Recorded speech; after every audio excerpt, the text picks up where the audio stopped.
মৃত্যুর মুখে শ্রদ্ধাকে বাঁচিয়ে বাজিমাত করল হনুমান। অন্যদিকে রোশনীকে উচিত শিক্ষা দিল অভয়। এমনটাই দেখতে পারবেন নতুন পর্বে। বিস্তারিত জানতে চ্যানেলটিকে সাবস্ক্রাইব করে না টেনে দেখতে থাকুন। গল্পের শুরুতে আমরা দেখতে পারবো রান্নাঘর থেকে এসে নিজের ঘরে এসে অজ্ঞান হয়ে যায় শ্রদ্ধা। ঠিক সেই মুহূর্তে অভয় সেখানে চলে আসে। অভয় তখন চিৎকার করে ওঠে, শ্রদ্ধা তোমার কি হয়ে গিয়েছে? শ্রদ্ধা চোখ খুলো, কিন্তু শ্রদ্ধা কোনো কথাই বলতে পারছে না। অভয় তখন কোলে করে শ্রদ্ধাকে শুইয়ে দেয় আর শ্রদ্ধাকে সেবা যত্ন করতে শুরু করে। অন্যদিকে রান্নাঘরে চলে আসে অভয়ের মা, পিসিমণি সকলে। অভয়ের মা এসে দেখতে পায় সমস্ত ভোগ রান্না করা শেষ। আর তখনই অভয়ের মা বলে ওঠে, এত তাড়াতাড়ি দেবী শ্রদ্ধা এই কাজগুলো করলো কী করে সেটাই তো বুঝতে পারছি না। ঋতু পিসি এসে তখন বলে, আমি বলেছিলাম না শ্রদ্ধা দেবী এমন কোনো কাজ নেই যা করতে পারে না, আমাদের শ্রদ্ধা দেবী সব কিছুই করতে পারে। বরুণের মা তখন হাঁড়ি উল্টিয়ে উল্টিয়ে দেখার চেষ্টা করে আর এসেই তখন বলে, আসলেই তো সমস্ত রান্নাবান্না শেষ, 501 জন মানুষের রান্না কি করে করলো এত তাড়াতাড়ি, কিছুই তো বুঝতে পারছি না। দেবী শ্রদ্ধার কামাল। এসব কিছু দেখার পর তখনই ঋতু পিসি বলে, আমাদের দেবী শ্রদ্ধা আছে বলেই আমাদেরকে আর কষ্ট করতে হয়েছে না। এদিকে রোশনী তখন মনে মনে বলে, একটু পরেই তো দেবী শ্রদ্ধার আসল খেল দেখতে পারবে। এমন স্প্রে আমি করে দিয়েছি, একটু একটু করে শ্বাস ফুলে যাবে। কিছুক্ষণ পরই দেবী শ্রদ্ধা একদম চিরতরে শেষ হয়ে যাবে। তুমি বুঝতে পারবে শ্রদ্ধা যে রোশনী কী জিনিস। আমার সঙ্গে তুমি লাগতে এসেছো, এখন এর ফল হারে হারে ভোগ করো। কিছুক্ষণ পর অভয় চিৎকার করে ওঠে, কে কোথায় আছো? শ্রদ্ধাকে বাঁচাও, শ্রদ্ধাকে বাঁচাও। এই চেঁচামেচির আওয়াজ শুনে বরুণের মা বলে, দেখি তো গিয়ে অভয় এভাবে চিৎকার চেঁচামেচি করছে কেন? অভয় তখন নিজে হাত দিয়ে জ্বর মাপার চেষ্টা করে। অভয় ফোন করে ডক্টরকে, ডক্টর প্লিজ এক্ষুনি আমার বাড়িতে আসুন, শ্রদ্ধার শরীর ভালো নেই, শ্রদ্ধার শরীর ভালো নেই, তাড়াতাড়ি আসুন। তখনই ডক্টর বলে ওঠে, দেখুন আমি তো এখন আসতে পারবো না, আমাকে অন্য পেশেন্ট দেখতে হবে, আপনি বরং এক কাজ করুন, শ্রদ্ধাকে নিয়ে আমার হসপিটালে চলে আসুন। অভয় তখন আর দেরি না করে শ্রদ্ধাকে কোলে করে নিয়ে তাকে হসপিটালে নিয়ে যাচ্ছিল। তখনই বরুণের মা এসে বলে, আরে কি করছিসটা কি? দেবী শ্রদ্ধাকে তুই কোলে কেন নিলি? অমঙ্গল হবে, এক্ষুনি ছেড়ে দে, ছেড়ে দে বলছি। ঋতু পিসি তখন বলে, অভয় পাগল হয়ে গিয়েছিস নাকি তুই? তুই চাচ্ছিসটা কি? দেবী শ্রদ্ধাকে আবার তুই কোলে নিলি? তুই দেবী শ্রদ্ধার ঘরে কেন আসলাম সেটাই বুঝতে পারছি না।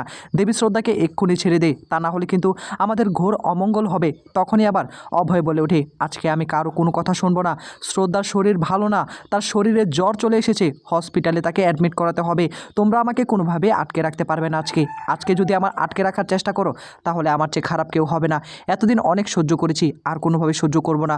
যদি কোনোভাবে শ্রদ্ধার কিছু হয়ে যায় আমি তোমাদেরকে ছাড়বো না, আমি কিন্তু স্পষ্ট করে বলে দিলাম। এ বলেই তখন কারো কোনো কথা না শুনে অভয় তখন শ্রদ্ধাকে নিয়ে ছুটতে ছুটতে হসপিটালের উদ্দেশ্যে রওনা হয়। আর এসব কিছু দেখার পর অভয়ের মা, ঋতু পিসি সকলে ভয় পেতে থাকে। কিছুক্ষণ পরে মহল্লা থেকে সকল দর্শনার্থী আসবে। এখন এসে যদি দেখতে পায় অভয় দেবী শ্রদ্ধাকে নিয়ে এভাবে চলে যাচ্ছে, আমাদের ঘর দুয়ার সমস্ত কিছু তো ভেঙে ফেলবে। যখনই শ্রদ্ধাকে নিয়ে বাইরে বের হবে ঠিক সেই মুহূর্তে মহল্লার সকল লোক সেখানে চলে আসে আর এসে বলে, আমাদের দেবীকে কোথায় নিয়ে যাচ্ছ তুমি? তখনই অভয় বলে, শ্রদ্ধার শরীরের অবস্থা ভালো নেই, তাকে হসপিটালে নিয়ে যেতে হবে। তখনই পাড়া মহল্লার সকলে বলে, দেবী শ্রদ্ধার কিছু হতে পারে না, এক্ষুনি দেবী শ্রদ্ধাকে ছেড়ে দাও। এদিকে কীর্তি এসে যখন এসব কিছু দেখতে পায় তখনই মনে মনে বলে, কী ব্যাপার, দিদির হঠাৎ করে কি হয়ে গেল? দিদি কি আসলে অসুস্থ নাকি? এদিকে তখনই অভয় বলে, বন্ধ করুন এসব নাটক দেখতে আমার আর ভালো লাগছে না। শ্রদ্ধার শরীরের অবস্থা ভালো না, তাকে এক্ষুনি হসপিটালে নিয়ে যেতে হবে, আমাকে ছেড়ে দিন। এই কথাগুলো শোনার পর রোশনী তখন সেখানে চলে আসে। এদিকে রোশনী এসে যখন এসব কিছু দেখতে পায় তখন সে বলে, আরে দেবী শ্রদ্ধার কিছু হবে না অভয়, তুমি দেবী শ্রদ্ধাকে ছেড়ে দাও, দেবী শ্রদ্ধার কোনো ওষুধ লাগবে না, আস্তে আস্তে ঠিক হয়ে যাবে। অভয় তখন শ্রদ্ধার দিকে তাকিয়ে বলে, শ্রদ্ধা তোমার কিচ্ছু হবে না, আমি তোমাকে এক্ষুনি হসপিটালে নিয়ে যাব, তোমার কিচ্ছু হবে না। এদিকে কীর্তি তখন বলে, আপনারা চুপ থাকুন, দেখুন না দেবী শ্রদ্ধার কী হয়ে গিয়েছে, তাকে হসপিটালে নিয়ে যেতে হবে। এদিকে কীর্তি কিন্তু তার বোনের জন্য একটু টান অনুভব করছে, কিন্তু রোশনী সমস্ত কিছু ঘেঁটে দিয়েছে। রোশনী তখন বলে, কোথাও নিয়ে যেতে হবে না, দেবী শ্রদ্ধার কিছু হবে না। অভয় তখন রোশনীর কাছে এসে বলে, চলো তোমার সঙ্গে আমার আলাদা করে কিছু কথা রয়েছে, তোমার সঙ্গে আমার অনেক বোঝাপড়া রয়েছে, তোমার জন্য আজকে শ্রদ্ধার এরকম অবস্থা হয়েছে, তুমি চাচ্ছটা কি? হ্যাঁ, তুমি কি প্রতিশোধ নিতে চাচ্ছ নাকি? তখনই রোশনী বলে, কি বলছোটা কি অভয়? এমনটা কিছুই না, এসব কিছু তো তোমার জন্যই হয়েছে, তুমি কেন দেবী শ্রদ্ধার আশেপাশে থাকবে? দেবী শ্রদ্ধার কিচ্ছু হবে না, তুমি চিন্তা করো না, দেবী শ্রদ্ধা আস্তে আস্তে আস্তে ঠিক হয়ে যাবে, দেবী শ্রদ্ধার কিছু হতে বলে তখন রোশনি ন্যাকামি শুরু করে দেয়। আর রোশনির সঙ্গে সঙ্গে পাড়া মহল্লা সকলে বলে, হ্যাঁ হ্যাঁ, আমাদের দেবী শ্রদ্ধাকে কোথাও নিয়ে যেতে হবে না, এখানেই ঠিক আছে, উনি ঠিক হয়ে যাবে একটু পরেই। এসব কিছু দেখার পর কীর্তি তখন রোশনিকে প্রশ্ন করে, রোশনি এসব কি হচ্ছে আমি কিছুই বুঝতে পারছি না। তার মানে তুমি স্প্রে করেছো, স্প্রে করার ফলে দিদির আজকে এই অবস্থা। রোশনি তখন বলে, না কীর্তি, তুমি তো আমার কাছ থেকে সেই স্প্রেটা নিয়ে গিয়েছো, আরে কাজ করতে করতে একটু শরীরের অবস্থা এরকম হয়ে গিয়েছে। এদিকে কীর্তি বলে, না না, দিদিকে দেখে এটা মনে হচ্ছে না, তার শরীরের অবস্থা অনেকটা খারাপ হয়ে গিয়েছে, তুমি তো ডক্টর, তুমি একটু দেখো না কি হচ্ছে। তখনই রোশনি বলে, কীর্তি তুমি এভাবে চিন্তা করো না, আমি তো আছি তাই না, দেখবে শ্রদ্ধার কিচ্ছু হবে না, শ্রদ্ধার আমি কিছু হতেই দেব না। কীর্তি তখন বলে, আমার কেন জানি মনে হচ্ছে তুমি সেই স্প্রেটা করেছো, আমি তো কিছু বুঝতে পারছি না। এদিকে রোশনি বলে, আমার ওপর তুমি ভরসা রাখতে পারো কীর্তি, কিচ্ছু হবে না, আমি তো আছি, আমি তোমাকে বললাম কিচ্ছু হবে না, আমি সবটা সামলে নিতে পারবো। এর আগে অনেক কিছুই তো হয়েছে, কই শ্রদ্ধার তো কিছু হয়নি। কীর্তি তখন বলে, তুমি একবার দেখেছো একবার দিদির দিকে তাকিয়ে দেখো, শ্বাস নিতে পারছে না। তখন এই রোশনি বলে, কিচ্ছু হবে না, তুমি চিন্তা করো না। বরুণ তখন সেখানে এসে বলে, আর কি করছিসটা কি? এদের কথা না শুনে শ্রদ্ধা কিনে তুই এক্ষুনি হসপিটালের উদ্দেশ্যে রওনা হয়। এদিকে অভয়কে সকলে আটকে রাখে, কেউ অভয়কে শ্রদ্ধাকে নিয়ে যেতে দিবে না। কিছুক্ষণ পরই সেখানে হনুমান চলে আসে। হনুমান এসে তখন শ্রদ্ধার মাথায় হাত রাখে, আর হাত রাখার সঙ্গে সঙ্গে তখনই হনুমান বুঝতে পারে সমস্ত রোগ। হনুমান তখন সেখান থেকে পালিয়ে ছুটতে ছুটতে মন্দিরে চলে যায়, কাউকে কোনো কিছুই না বলে। এদিকে তখনই রোশনি আবারও বলতে শুরু করে, দেবী শ্রদ্ধার জয় হোক, জয় হোক, দেবী শ্রদ্ধার কিচ্ছু হবে না। অভয় তখন রেগে গিয়ে রোশনিকে বলে, রোশনি এবার একটু বেশি বাড়াবাড়ি হয়ে যাচ্ছে, তুমি চলো আমার সঙ্গে ঘরে চলো। এ বলে তখন রোশনির হাত ধরে টানতে টানতে তাকে ঘরে নিয়ে আসে। আর রোশনিকে তখন প্রশ্ন করে অভয়, রোশনি এমনটা তুমি কেন করছো, এসব কিছু বন্ধ করো, তোমার কাছে আমি হাত জোর করে রিকোয়েস্ট করছি, এভাবে তুমি আমাদের জীবনটা শেষ হতে দিও না, তুমি কি চাচ্ছটা বলো তো আমাকে। তখনই রোশনি বলে ওঠে, এই যে ডিভোর্স পেপার, এই ডিভোর্স পেপারে তুমি সইটা করে দাও, আমি চাই শ্রদ্ধা এবং তুমি দুজনে আলাদা হয়ে যাও, আর তাহলেই সমস্ত কিছুই শেষ হয়ে যাবে। আর এতে করেই কিন্তু তুমি তোমার শ্রদ্ধাকে বাঁচাতে পারবে, তা না হলে তুমি কোনোভাবেই এসব কিছু করতে পারবে না।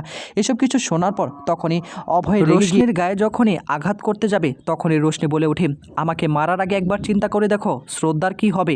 শ্রদ্ধার কিন্তু আর একটু সময় রয়েছে, একটু পরেই কিন্তু শেষ হয়ে যাবে চিরদিনের জন্য।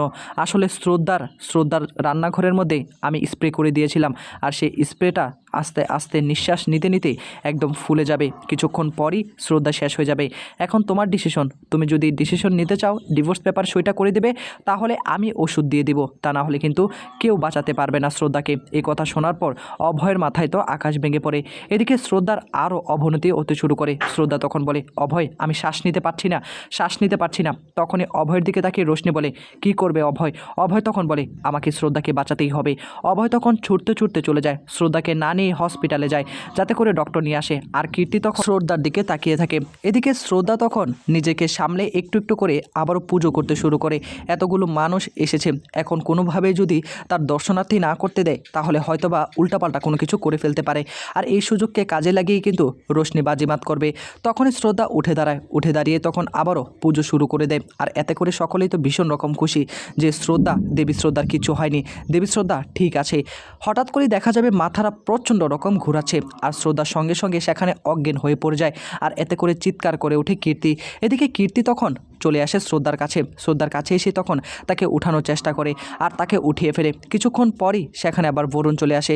বরুণের দিকে তাকিয়ে তখনই শ্রদ্ধা তাকে সান্ত্বনা দেওয়ার চেষ্টা করে। ডক্টর সেখানে চলে আসে, আর ডক্টরকে দেখে রোশনি তখন বলে, আমিও তো একজন ডক্টর, আমি এখানে দাঁড়িয়ে রয়েছি, আপনি কেন এই বাড়িতে আসলেন? হ্যাঁ, আপনি কি চাচ্ছেন? দেবী শ্রদ্ধার ট্রিটমেন্ট করবেন? দেবী শ্রদ্ধাকে ওষুধ দিয়ে ট্রিটমেন্ট করা যাবে না। অভয় তখন বলে, কি হচ্ছেটা কি? হ্যাঁ, আমি ডক্টর নিয়ে আসলাম, তারপরও তোমরা কেন ডক্টর দেখাতে দিবে না? রোশনি এটা কিন্তু বাড়াবাড়ি হয়ে যাচ্ছে। রোশনি তখন বলে, সবটা তোমার জন্যই হচ্ছে অভয়, তুমি যদি আমার কথায় রাজি হয়ে যেতে তাহলে আজকে দেবী শ্রদ্ধার এরকম অবস্থা হতো না, তাই আজকে কোনোভাবে ট্রিটমেন্ট হবে না। এদিকে ডক্টর তখন এই কথাগুলো শোনার পর সেখান থেকে চলে যায়। পাড়া মহল্লার সকলে ডক্টরের ওপর ভীষণ রকম ক্ষেপে থাকে। এসব কিছু দেখার পর ডক্টর কি আর সেখানে থাকতে পারে? সেখান থেকে চলে যায়। কিছুক্ষণ পর মন্দির থেকে হনুমান চলে আসে। হনুমান তখন একটা লাড্ডু নিয়ে আসে, আর তখনই বলে, ভালো আন্টি, এই লাড্ডুটা আমি তোমার জন্য এনেছি, তুমি এই লাড্ডুটা খেয়ে নাও। তখনই হনুমান নিজের হাতে শ্রদ্ধাকে সে লাড্ডু খাইয়ে দিতে শুরু করে, আর শ্রদ্ধা সে লাড্ডু খেয়ে ভীষণ রকম ভালো হয়ে যায়। আর সঙ্গে সঙ্গে এসব কিছু দেখে রোশনির মাথায় তো আকাশ ভেঙে পড়ে। এই ছিল আপডেট।